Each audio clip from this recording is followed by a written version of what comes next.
I mean, if you have a fundamental product and you know that people want it from you, your biggest challenge is to acquire customers. And you have to try everything in your power to express to the world that you have this product and they should buy it from you. Now, that's not easy because there's thousands and thousands, in fact, millions of people doing the same thing.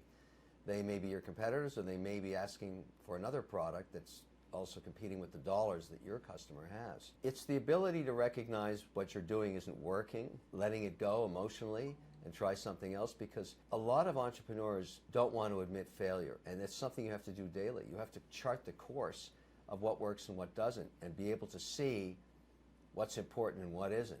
But when you fall in love with an idea, and I see this horrible disease in people, they just won't stop.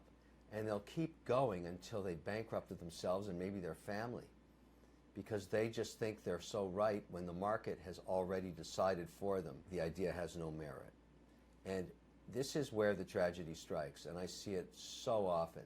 They just don't have the ability to step out of their own body, so to speak, and look at the room and read it and realize, wow, nobody likes my product.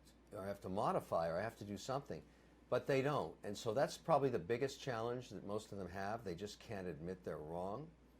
It's very humbling to do that, particularly when you're leading a team and they believe in your vision and your vision is flawed. But it doesn't mean it's over, because the learning experience of failure is actually part of the process by which you become successful. You don't make the same mistake again. And that's why I think it's important to realize there are times in your life as an entrepreneur where you have to pivot